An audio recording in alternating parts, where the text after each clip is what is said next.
There's a place, or maybe better to say a space, where all time and location meet, where the voices of the living and the dead mix and mingle, and we get little windows into what is happening there. It's a strange place that is only experienced in the most rarefied of mystical states.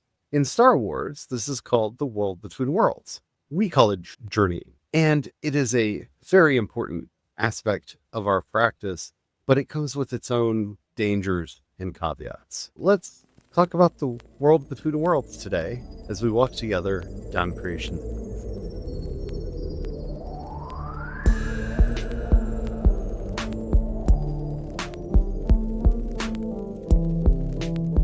Hello, everyone. My name is Charlie. I am a Christopagan Druid and priest of Bridget. Hello, everyone. My name is Brian. I'm a Christopagan Druid and sous chef to the dog dog. And today we're going to be discussing the world between worlds as it appears in Star Wars and how it relates to the grand adventure that we take when we are journeying. And I need to say from the onset, we are not going to be talking about techniques in journeying. We're not going to be teaching you how to journey. That is not something that you should learn from a podcast. That is something that you should learn with a teacher who can help you, because it is possible to get lost, to have various encounters in there that you may need assistance with. It is something that you should do with someone and not something you should be learning online. If you would like to learn journeying, Laura O'Brien at the Irish Pagan School offers courses in journeying. The first one is free, and that's just learning how to enter into that state and getting used to the place and building a safe home that you can come back to, and offers other courses to help you in the more extended practice. I would highly recommend going to someone like her who is offering that training online in a safe and credible way. If you actually want to learn how to do the practice, we're going to be talking about it in a way that's different from us and a not so practical hands-on way, because again, it's something that I don't think you should learn through a podcast. Yeah, this is definitely more a what it is and thoughts about it rather than how to. Yeah, and it's definitely not something that you can learn in a 20-minute podcast. Alrighty, so not safely, not at all. But before we get into it, if you haven't already, don't forget to like, subscribe, follow, whatever the terminology happens to be, on whatever the app is you're listening to us on. We do 5 original Christopagan and Druid episodes Monday through Friday. You don't want to miss anything, so we got a lot of cool stuff. We've got a lot of cool stuff coming up. All right, well, let's just get into it. I guess we should start with, if you're not familiar with the world between worlds, it's something that was introduced in Star Wars Rebels and has seen a reappearance in Ahsoka. I would also put in that it was also in Clone Wars, but not really referred to as world. We don't know. That has not been confirmed. It has not been confirmed, but okay, yeah, I guess so. That would be more headcanon. Yeah, fans assume that Mortis from the Clone Wars is in the world between worlds, but that has never been confirmed. The place that Yoda journeys to when learning about how to maintain oneself. He was on a work planet. He was at a location that was a vergence in the Force that was so strong life and death were emerging from it as the light and the dark side played. I thought he crossed over into the world between worlds. While there. But once again, so that's personal. Yeah, that's not, it's definitely not clarified there. Join us for that discussion in our eventual Star Wars podcast that we will probably be starting in the not too distant future. All right. Everyone getting into this, that we're big fans and we have a deep knowledge of the lore. Those moments will happen. I want to kind of start with something that I feel like I need to say up front. I think the world between worlds is the worst idea ever put into Star Wars. I do not like it. I think it is visually stunning. I think it is beautiful. I do think that some of the storylines, particularly what happened within Ahsoka, has redeemed it somewhat in my eyes. But I have many concerns about it and how a unscrupulous writer or heartless corporation could try to use the world between worlds to do terrible things for the plot and general existence of the story. And I just don't like it. It doesn't fit as well to me as many of the other concepts. And so if you hear a little disdain in what's talking about this, that's why. I do understand your concerns there, because it poses a lot of problems in potential problems in the mythos, since all life emerges from the Force and returns to the Force. It's very tricky to maintain one's consciousness in the Force. It just becomes a place that could be easily abused. And so I do understand your concerns. I do, just to get over this really quickly and get us back under our topic, I think my biggest concern, which is the constant threat by a certain corner of fandom that the world between worlds could be used to change the timeline. Oh, I think that they have turned the world between worlds into force walking, which was present in the Star Wars Legends, where someone could basically move their consciousness back and forth into different time frames with a certain amount of risk and danger in doing that, but they were unable to affect the flow of time. Having Ahsoka actually travel back to various points of her past in the Clone Wars in Ahsoka without being able to change or alter what was happening, I think showed that these are echoes of the events and not the events in and of themselves.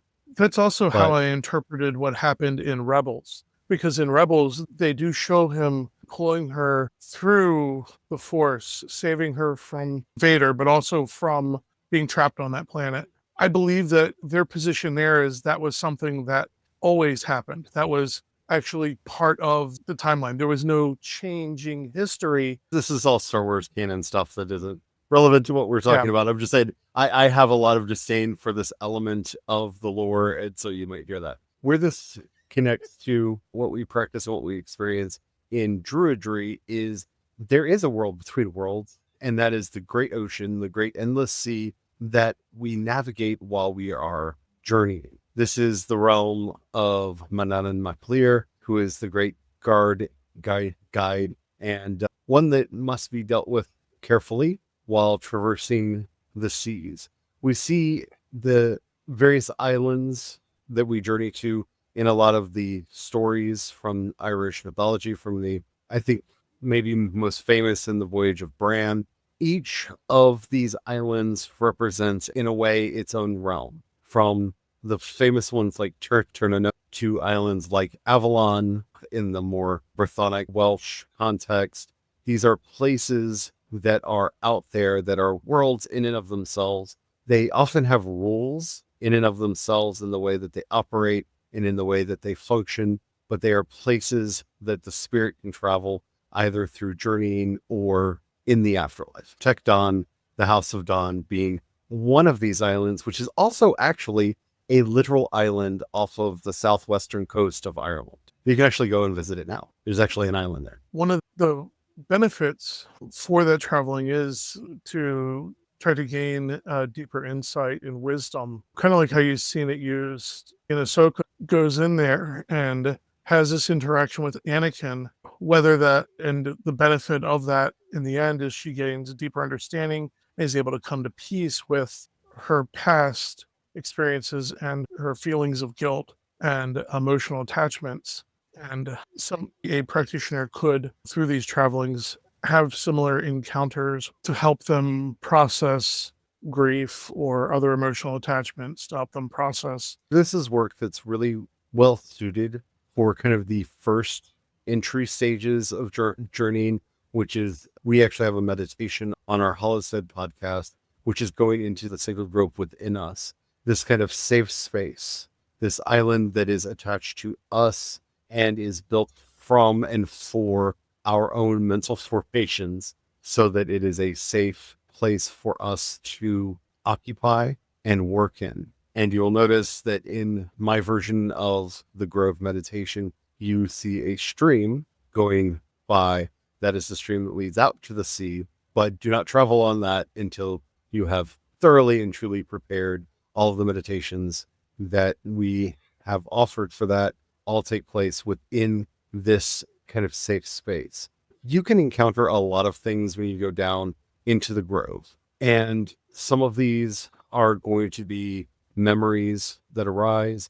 Some of these are going to be interactions with spirit and other entities that wish to contact you here and commune with you here. This is a good place to work with your guides, your guardians, and often your gods. This is a place to enter into negotiation with the mythos. This is where I often have my conversations with Morfran and Kieri, who are very important to my practice, which is why I say that my practice is rooted in Irish paganism, but I tend to use the word druid because I also have a lot of connections to Welsh mythological figures as well. And Morfran and Kieri represent kind of the child of light and darkness, represent the child of light and darkness within us. Your chair is crackling a lot. And this is a place that I go often to commune with them because, given my own natural disposition, I need to learn to be less like Morfran and more like Kier. I'm not good at that. I'm very Morfran.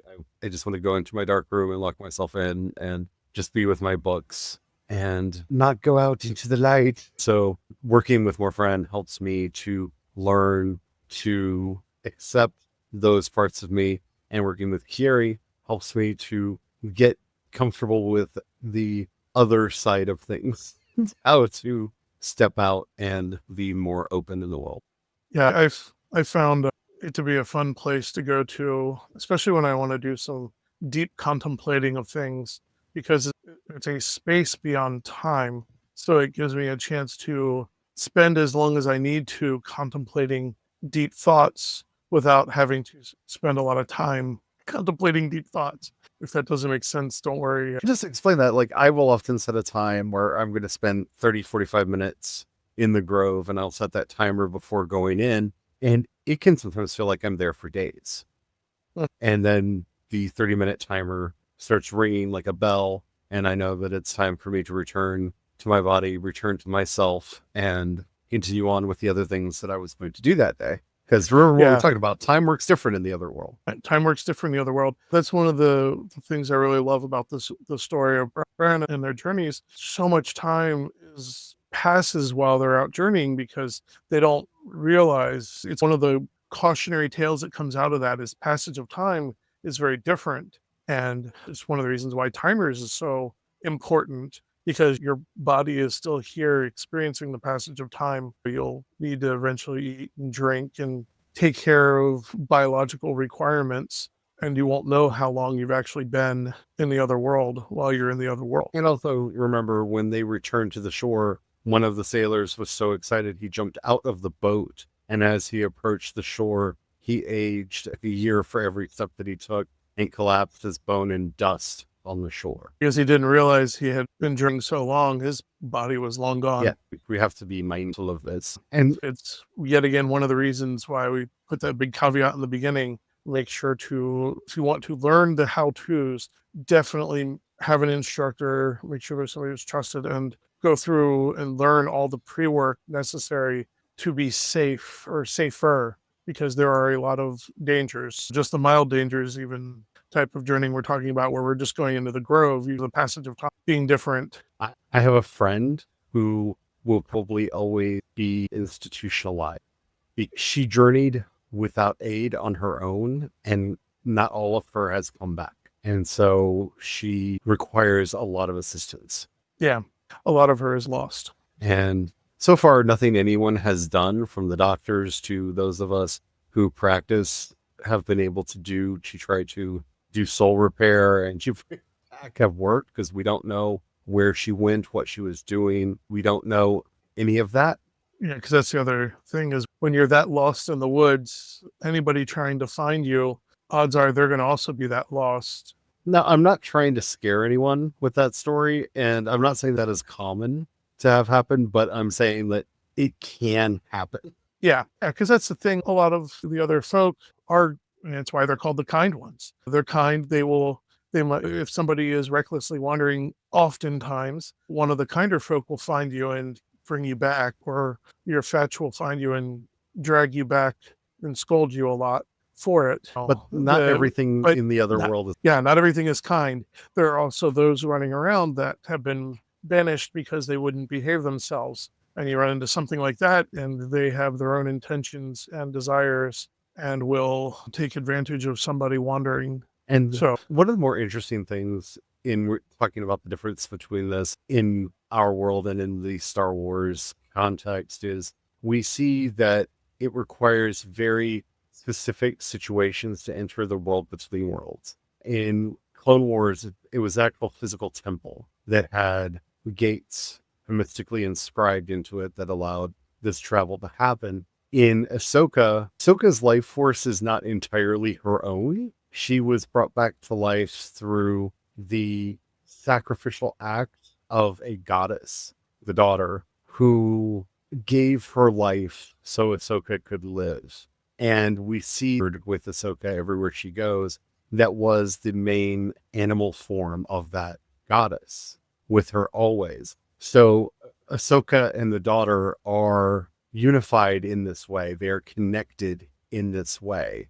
That is an interesting twist to her story. That's why she can so easily enter. And hopefully they keep it that way, that we don't see other people just wandering in. And I say that because we see the Emperor desperately trying to get in. We see him down in a Virgins of the Force, in a dark Virgins of the Force, where literally the dark side is caring for working Sith magic to try to get his way in. And we see Ezra locking him out. That's the adventure in Rebels that we see the world within worlds in. And what this is telling me is that with the Jedi operating in this very open hand, light touch way that the Jedi are supposed to operate, and the Sith very grasping, very clinging, very embedded and rooted within their passions, their desires, the way of entry is much more this open hand path, that there has to be this spaciousness because the Emperor himself is not able to actually enter. He's able to influence things that are going on there. And he is trying to use Ezra's presence there as a way to find a way in. But because of his grasping mind, because of his mind holding him back, he's not actually able to enter into the world between worlds. And that does parallel in many ways this idea of the place that we go when we journey, and why many people have a problem entering into that state, because it is one where you have to let go. You have to have a certain cautious trust of the universe. And the more suspicion that you bring with you, the less likely you are to be able to actually travel, to enter the state, to be able to do the work and the workings that are accomplished there. That parallel with Star Wars is very strong. Yeah, it's kind of like to think of it like a helium balloon. If you have a giant anchor on it, that balloon is sitting there going nowhere. And that's for the advantage and also the risk too, because the longer the string, the more the balloon can be whipped about. And if you completely untether it, it just floats about. It goes wherever it goes, being washed away on whatever currents take it. And that is very much something that we see where you're trying to learn that balance to help, that balance between ease of access and travel versus getting lost in and just wisping away. And staying rooted is really takes a lot of practice. I guess you could say a lot of study, a lot of pre-work to get more right. And this is a concept that we see in many practices and in many faiths, but this is something that we need to be ever mindful of. Like I said, we're not really going to talk too much about instructions on how to enter the state or things to do while we're there, because it is something that requires a bit more direct and careful preparation for. But if you want to try doing that preparation work, we do have a series of meditations on our Holothread podcast that will take you step by step deeper into that inner space and help you learn to start living there and experiencing it and acquainting yourself with it, because you have to understand that home base. That is so important to this practice, to have a firm understanding of this home base. So you can either check out our meditations over on the Holostead, or you can go over to the Irish Pagan School and check out the work that Laura is doing over there. I do highly recommend her classes. I've actually taken all three, I think I took all three classes on, I took the classes that I could take. I'll put it to you that way. On journey that she offers. I want to say that there's three of them, but my brain and I are having a fight over that. But definitely check out the work that she's doing. There are some really fascinating things about this, and you can learn a lot. It is, I think, in many ways, the best place to do most of our workings, and most of the work that we are trying to accomplish is best done in this interior place. But because once we step from inside ourselves, we are going out into the other world. And that's where a lot of trixier things dwell. So I hope that you've enjoyed this episode. If you have any questions or comments or anything that you would like to know more about or share, if you're listening to us on YouTube, Spotify, or CreationsPaths.com, you can leave a comment right there. If you're listening to us anywhere else, even if they say you can leave a comment, they do not let us know, so we will not know that you did that. You can leave a comment there anyway, because engagement is magic. And then head over to CreationsPaths.com, click on chat, and you can leave a message there, and we will see it and be able to get back to you. While you're there, if you happen to have a few dollars you can pass our way, we offer monthly and annual memberships. You can also support us through Ko-fi and Patreon. I am CE Dorset on both. You can also support us using the Cash App hashtag CreationsPaths. Thank you so much to everybody who does that. It really does mean the world to us. You have us keep the lights on, keep a roof over our head, and food on our table. If you don't have any money right now, or you don't know for the kind of people you want to give your hard-earned treasure to, that's perfectly all right. But if we've ever said anything that's helped you out and you think would help out others, please share it with them. That helps us out more than you could possibly know. And as we are going out today, yet again, we're going to ask for Manannán Mac Lir, the great guide and guardian of the seas that connect all of the islands in the other world. Help us to know when it is safe for us to travel and when there are storms that would hamper our way. Help us and guide us to find the lessons that we must learn before entering on the great journey, so that we may always be strong and able to accomplish all that we wish to do there. Amen. Amen.